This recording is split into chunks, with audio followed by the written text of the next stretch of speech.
Good afternoon, everyone. My name is Chris Kachikian. I'm a faculty member at Cal State Northridge. Our campus is working with LADWP to promote this opportunity for nonprofits and also to provide technical assistance and support to nonprofits during the application process. So we're glad you have made the time to join us today. We really appreciate it. We'll have a moment to introduce everyone. The program itself is the LADWP Community Emission Reduction Grants Program. We'll call it CERG or CERG program for short. And these are just introductory, welcoming workshops to get everyone sort of acclimated to what this program is all about. So again, we'll start with some welcomes and introduction. We'll give you some information about the background of why this program exists and the eligibility criteria. And then we'll walk you through what a compelling proposal looks like. What are the review criteria? What the metrics are for selecting the proposals.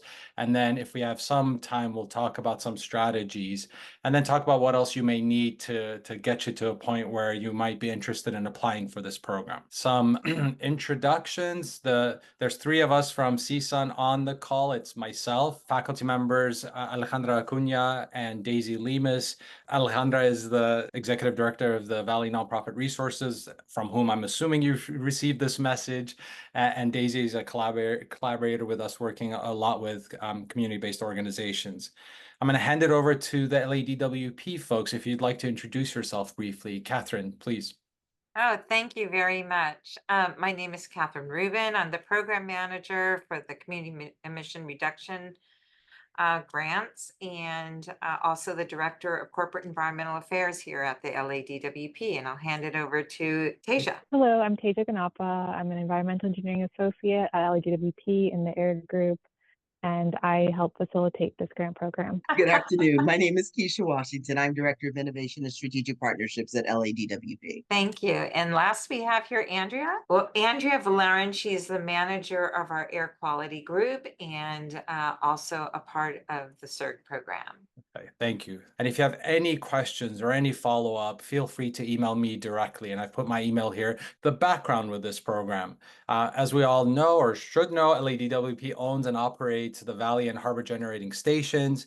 And as we're all transitioning to a cleaner energy future, environmental justice has become a priority. And this investment is mainly focused on this area. And the reason is because the harbor and valley communities are disproportionately burdened by multiple pollution sources, such as refineries and truck traffic. And this is LADWP's response to Council File Number 190156, Motion 18A, which you can find online. And it's a local version of the Transformative Climate Community. So this is LADWP investing in communities that have been most impacted by environmental burdens and trying to help us all transition to a cleaner economy. The commitment is over a 6-year period. It's $20 million in grants for emission reduction projects in these communities. This is round 3 of applications. So we have a second cohort that's actively in the project. I think the first cohort might have already ended.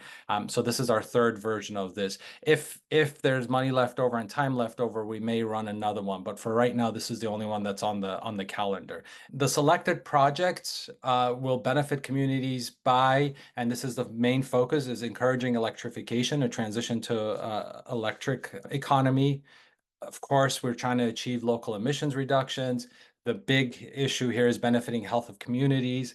And along the way, there's educating and there's a little bit of leeway here on educating the public on the benefits of EV transportation, and of course benefiting current EV customers and potential future customers, as car manufacturers, for example, are also becoming much more electrified in the next decade or so. The benefits that are expected from this overall grant program, the obvious ones are reduced pollution, greenhouse, whether it's particulate pollution, nitrogen oxide, and greenhouse gas emissions. With that comes a reduction in health risks of people who live in these communities. We're supporting California's goal of achieving greenhouse gas reduction by 40% below 1990 levels in the next 6 years.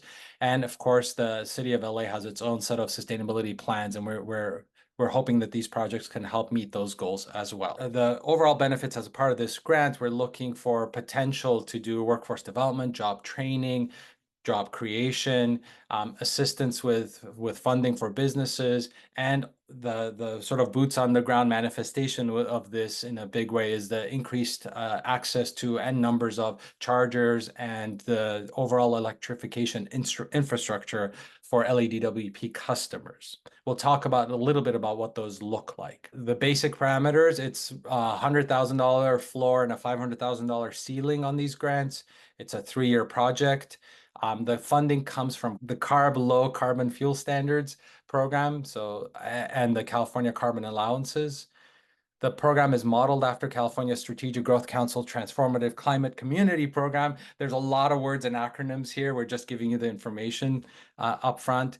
The startup costs, and I'll show you an example of this, can be 15% of the overall project. Education programs, however, are limited to 1% of the total cost. The potential applicants, this is targeted to nonprofits, but also to public agencies, including regulatory agencies. And then, of course, if there's an overlap between those two, they're also eligible to apply. This question has come up in the previous round. So for-profits cannot get funding through this program, but we also know nonprofits, for example, don't have the bandwidth or the skill set to install chargers. So vendors are allowed through this program. They just can't be the primary applicants.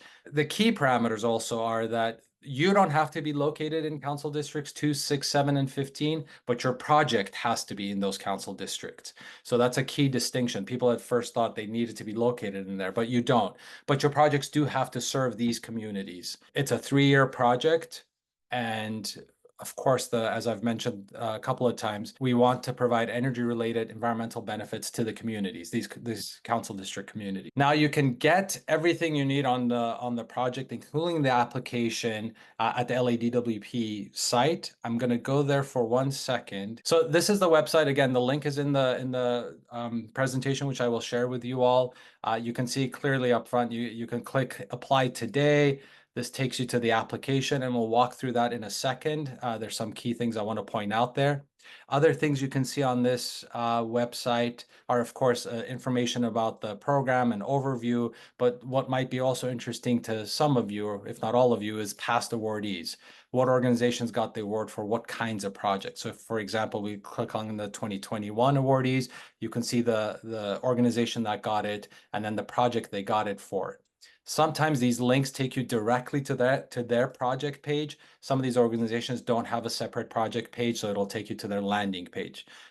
But this gives you an idea of the kinds of things people were funded for in the last 2 rounds. What else is in here? So the eligibility guidelines are in here, but let's look at the application itself. And here's the eligibility criteria again in the application. Again, we'll go over this during the presentation. Key dates for you. The deadline is November 22nd. We tried to give people a pretty long time frame to submit these applications.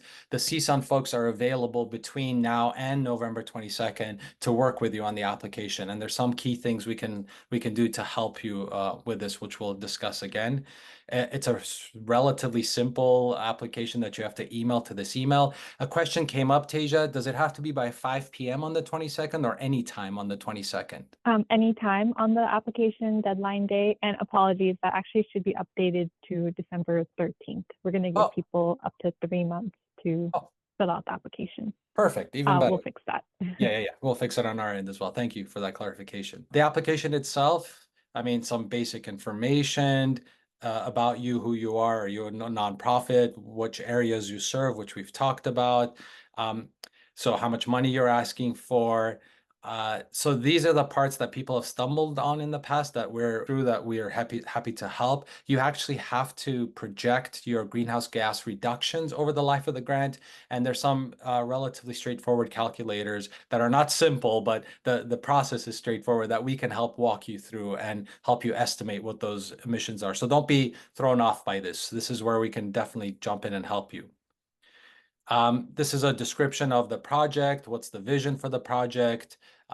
What are the limitations and methods? So this is the basic thing you would do for any project. What are you doing and how you're going to do it? There's a work plan that is also required. We will walk through the LA Compost work plan with you a little bit to give you a sense of what these things look like and what level of detail are expected. This has come up in the past as well. We asked for you to talk about a past project or experience that demonstrates your experience and stability and capacity. This does not have to be an electrification. This is basic. Can your organization handle a $500,000 grant over a 3-year period to implement a project or a similar project to what you're proposing? But it could have been in a different area. It's more building confidence in the reviewers that yes, your organization is ready and capable of taking on such a large project. This is an important aspect of it as well. How were the community members involved in the creation of the work plan? This could be something based on your own experience. You've been in there for 5-10 years.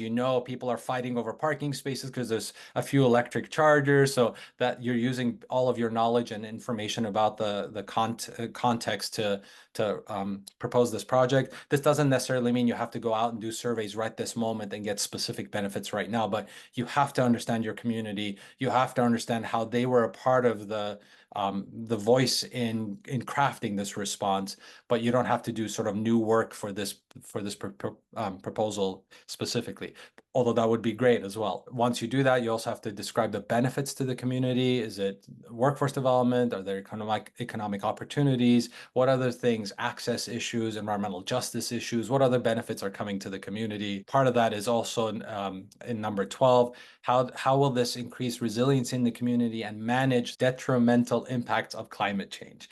So this is hard to do over a 3-year period. So it's, in 3 years, you probably have enough time to implement something, but talk about long term. How does this sort of change the community for the better when it comes to reducing climate change impacts?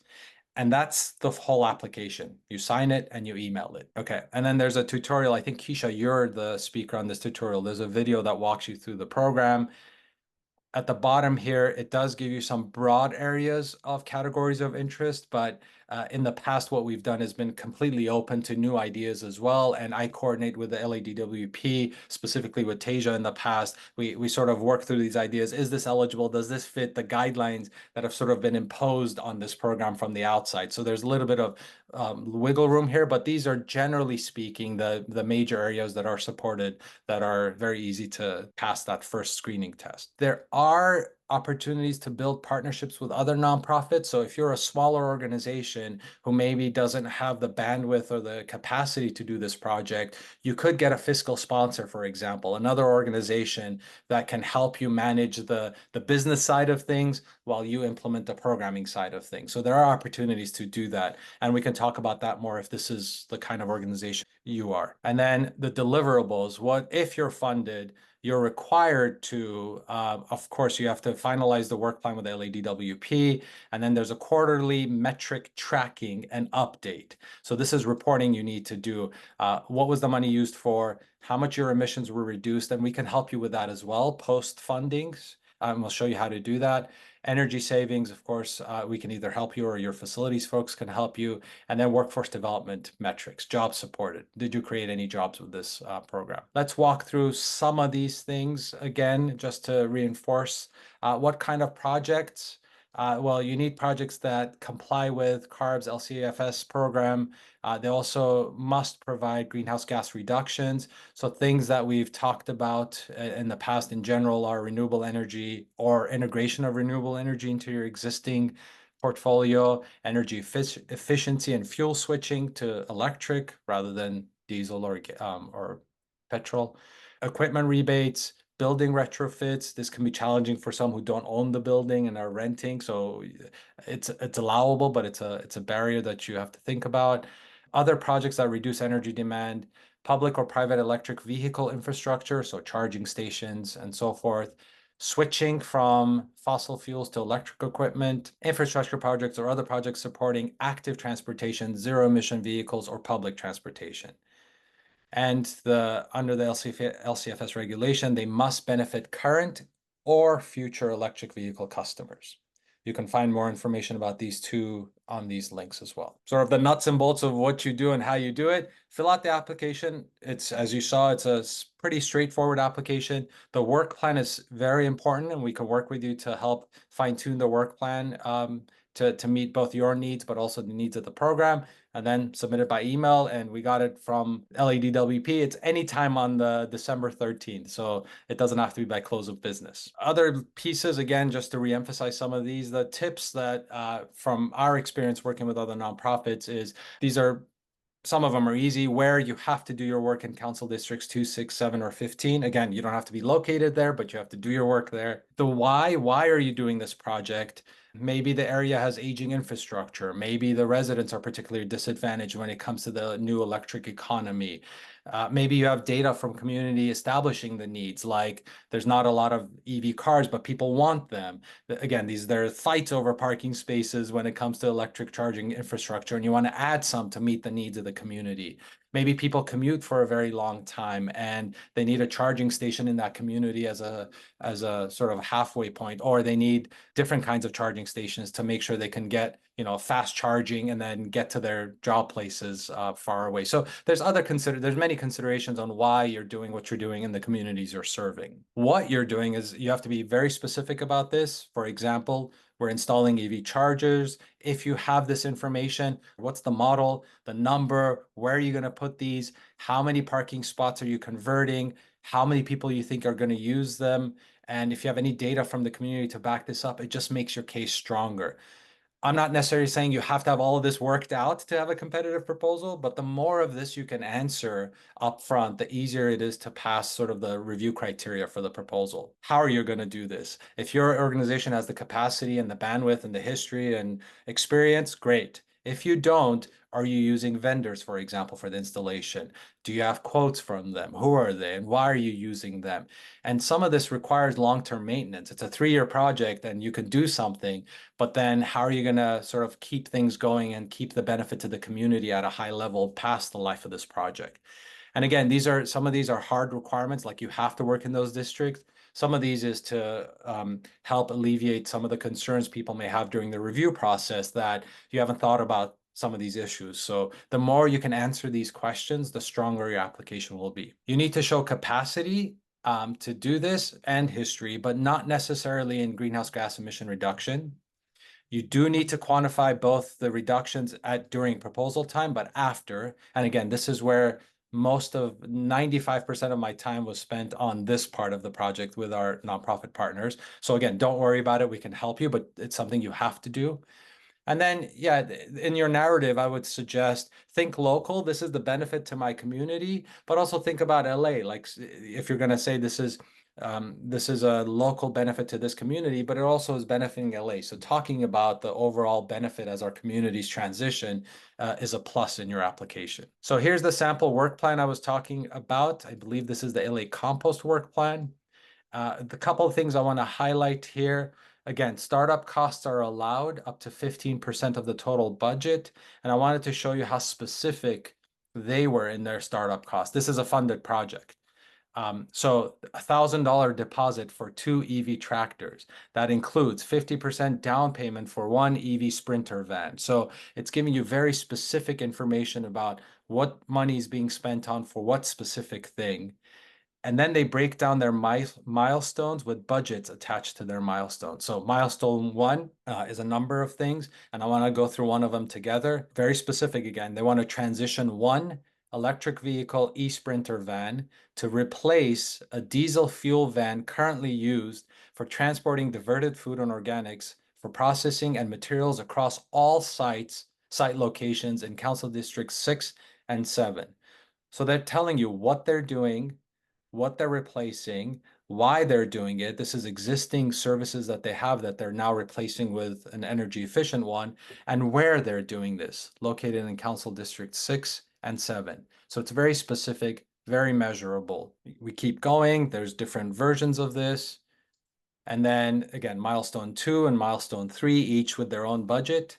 And I picked on one in milestone 2, and I was going to ask, well, let's go through it together. In this one, it says implement 2 portable solar photovoltaic systems and 3 solar-powered portable EV charging stations.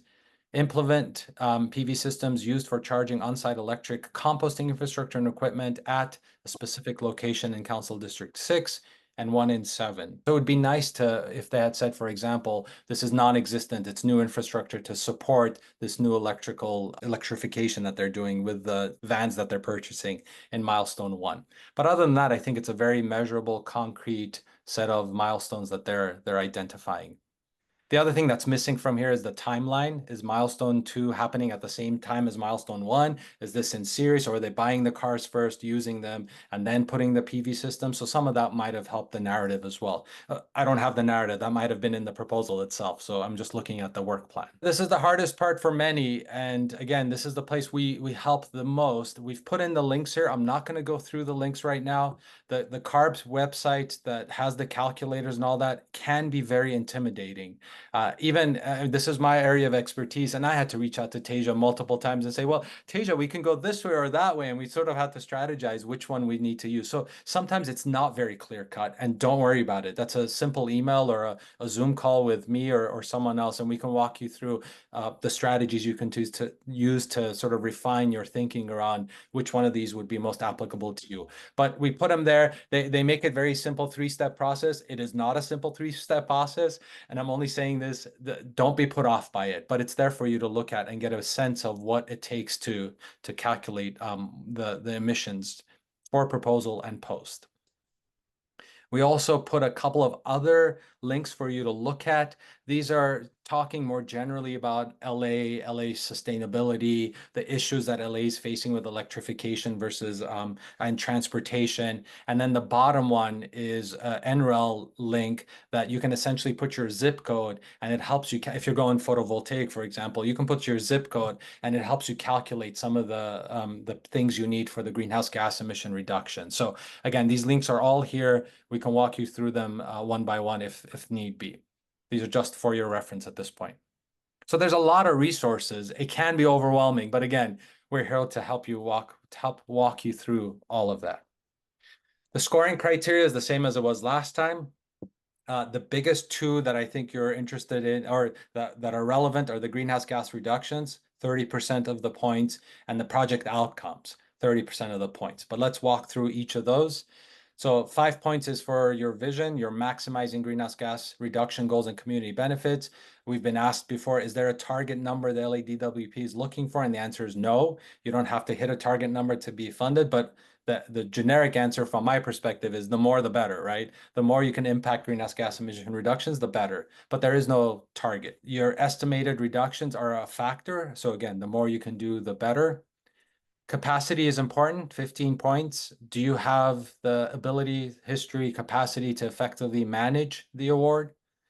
And then transformative elements. These are a significant portion.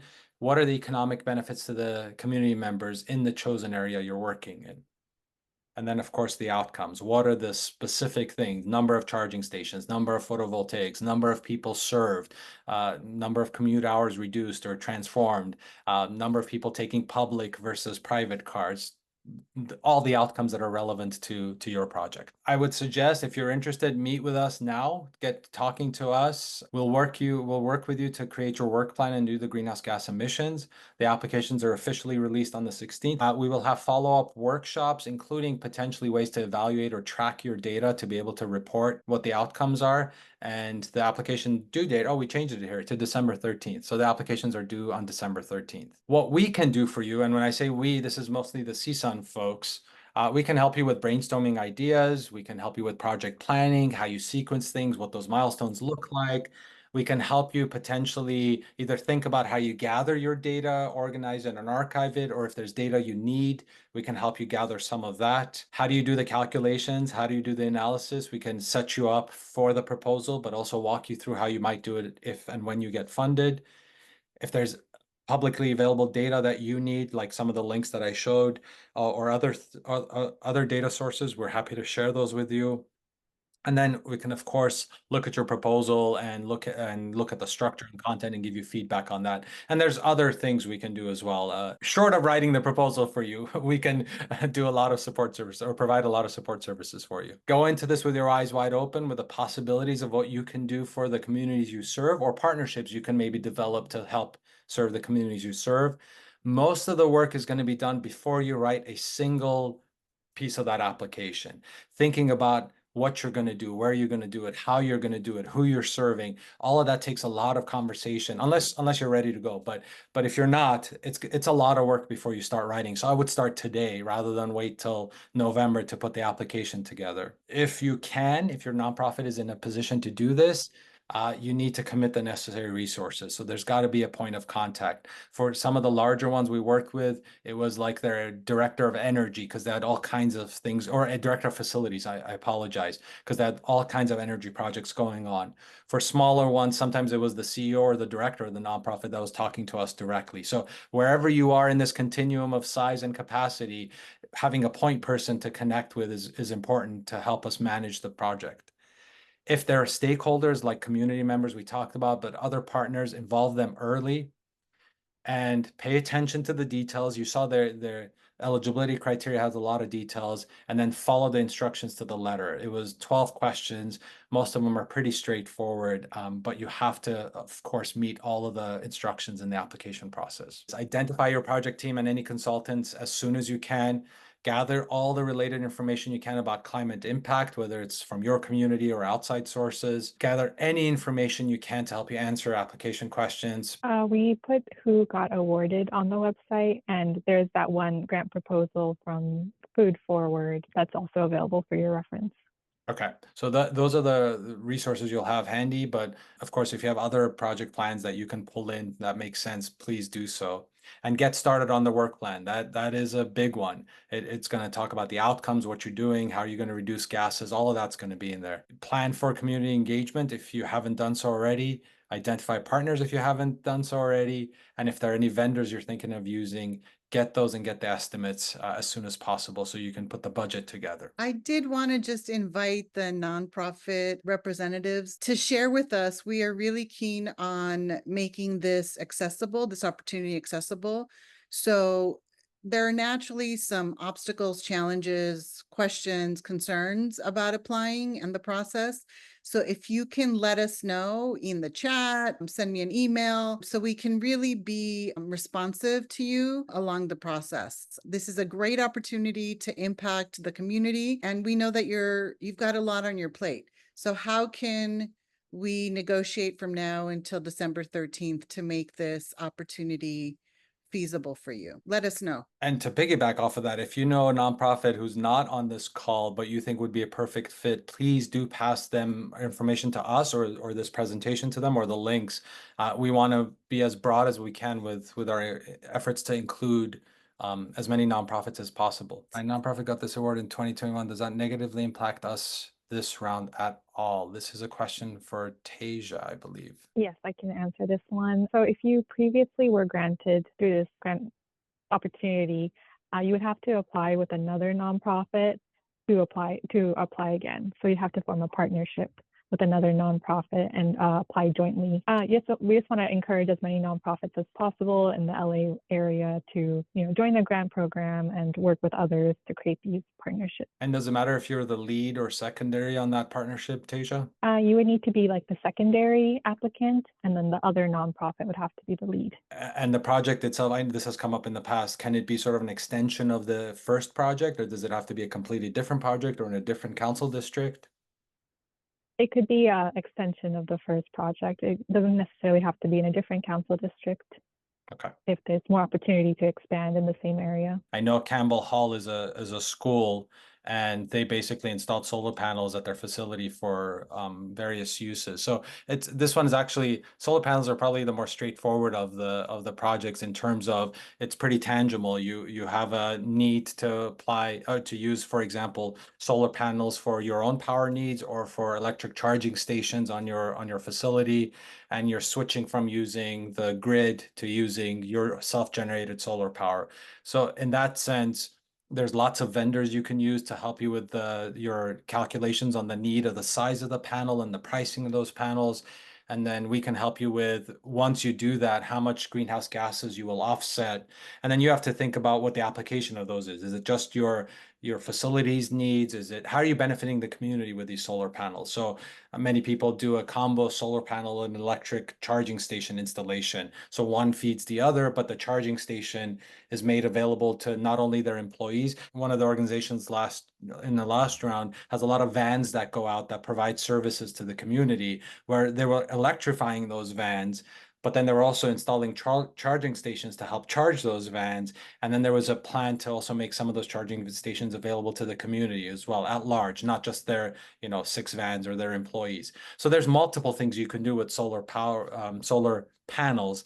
I guess it just depends on what your needs are, or your organizational needs. And the same offer is available to anyone, but to you, Lynn, if your higher ups need convincing, we're happy to jump on a call and see if we can get them over the line, because it is a good program, and it's a substantial amount of money that you can make a pretty big dent in your solar electrification needs. So happy to follow up with a conversation. And there's some other projects, just to walk through some of these. Like you can see there's a cool roof project, electric bus project. There was an e-bike project as well. Maybe that was in the previous round. There, e-bikes. I know that the Niles Foundation was setting up a corridor, a transportation corridor for the local community. There's various ways you can serve the community, including helping with transportation routes and corridors. So don't be stuck on solar panels, because I think that's where people naturally default to. That's a big infrastructure project, but there's other sort of decentralized infrastructure projects that you can also use to help the community transition. I just wanted to say the cooktop, the induction cooktops such a fascinating and creative solution that uses this money and supports so many people in that organization. So that, I mean, just the creativity, just thinking about problem and solution will generate lots of ideas, and we can definitely help people navigate the application for these. Thank you, everybody, for showing up and participating. We appreciate you showing up. We appreciate you passing the word out to your friends and neighbors who do this kind of work. And again, we're here, so feel free to reach out to me directly or others. We're here to support you through this process. So any questions you have, even if it's, hey, I need half an hour of your time to brainstorm and toss some ideas around and see if it's going to stick, happy to do that. So yeah, please do follow up. Thank you, everyone. Thank you. Have a wonderful afternoon. Have a great day. Bye.